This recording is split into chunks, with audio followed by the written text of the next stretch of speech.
প্রিয় দর্শক, আসসালামু আলাইকুম। আশা করি আপনারা সবাই ভালো আছেন।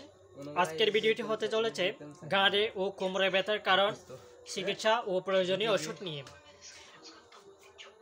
ঘাড় ও কোমর ব্যথার কারণ, চিকিৎসা ও প্রয়োজনীয় ওষুধ, ব্যথা কমানোর সহজ উপায়। আপনার কি ঘাড়ে বা কোমরে ব্যথা হয়? আপনি কি জানেন এটা হতে পারে সাধারণ মাংসপেশির টান থেকে শুরু করে বড় কোনো রোগের লক্ষণ? আজকের ভিডিওতে আমরা জানাবো ঘাড় ও কোমর ব্যথার কারণ, চিকিৎসা এবং প্রয়োজনীয় ওষুধের সঠিক ব্যবহার। ভিডিওটি সম্পূর্ণ দেখুন, আশা করি আপনার উপকারে আসবে। ঘাড় ও কোমর ব্যথার কারণ।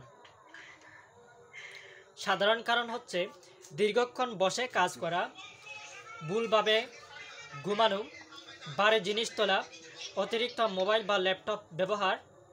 গুরুতর কারণ হচ্ছে সার্ভাইকাল স্পন্ডালাইসিস, লাম্বার স্পন্ডালাইসিস, ডিস্কের সমস্যা, স্লিপ ডিস্ক, হার্মিয়েটেড ডিস্ক, বাথরুম আর্থ্রাইটিস, নিউরোলজিক্যাল সমস্যা। ঘাড় ও কোমর ব্যথার লক্ষণ। ঘাড় নাড়াতে কষ্ট হওয়া, কোমরে শক্ত ভাব অনুভব করা, হাত বা পায়ে জিন বা অবশ হয়ে যাওয়া, দীর্ঘ সময় বসে থাকার পর ব্যথা বেড়ে যাওয়া। এবারে চিকিৎসা ও করণীয়। ঘরোয়া ও সহজ সমাধান হচ্ছে গরম বা ঠান্ডা পানির সেক দেওয়া, সোজা হয়ে বসা এবং সঠিক পজিশনে ঘুমানো, হালকা ব্যায়াম করা, ওজন নিয়ন্ত্রণে রাখা। চিকিৎসা ও প্রয়োজনীয় ওষুধ হচ্ছে পেনকিলার, ব্যথানাশক ওষুধ, এসিক্লোফেন প্লাস প্যারাসিটামল। এক্সাম্পল হচ্ছে নাপা প্লাস, এসিক্লোফেন পি। আইবুপ্রোফেন, এক্সাম্পল আইবুপ্রোফেন ফ্লেক্সি। ডাইক্লোফেনাক জেল, ব্যথার জায়গায় মালিশ করার জন্য।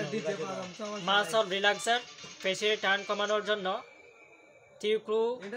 থিওকুল সিওসিস, থিওসিল মায়োনিল, টাইজানাইডিন। এক্সাম্পল হচ্ছে সারডালোড, থিজা।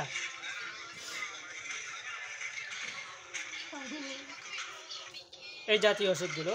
নিউরোপ্যাথিক ব্যথার জন্য হচ্ছে প্রিগাবালিন, মিথাইল কোবালামিন। এক্সাম্পল হচ্ছে নারবালিন, প্রিগেপ। গাবাপেনিটিন, এক্সাম্পল গাবিকা নিউরিকা। ক্যালসিয়াম ও ভিটামিন সাপ্লিমেন্ট হচ্ছে calcium plus vitamin D3, example ক্যালবোডি সেলকেল।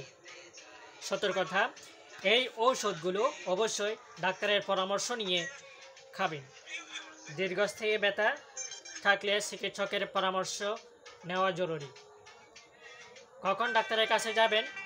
সিরিয়াস লক্ষণগুলো হাইলাইট করছি। 3 সপ্তাহের বেশি ব্যথা থাকলে, ব্যথা সাথে হাত বা পা অবশ হলে, রাতে ব্যথা বেশি হলে, হঠাৎ করে ব্যথা শুরু হলে। আপনার ঘাড়ে বা কোমরের ব্যথা থাকলে নিয়ম মেনে চলুন এবং প্রয়োজন হলে চিকিৎসকের পরামর্শ নিন। যদি ভিডিওটি উপকারী মনে হয় তাহলে লাইক দিন, শেয়ার করুন এবং আমাদের চ্যানেলটি সাবস্ক্রাইব করুন। দেখা হবে পরবর্তী ভিডিওতে। সুস্থ থাকুন। ধন্যবাদ সবাইকে। ভালো থাকুন, সুস্থ থাকুন। আল্লাহ হাফেজ। আপনারা দেখছেন এডিবি রাশেদ ইউটিউব চ্যানেল। ভিডিওটি যদি ভালো লেগে থাকে তাহলে সাবস্ক্রাইব অবশ্যই করে রাখবেন।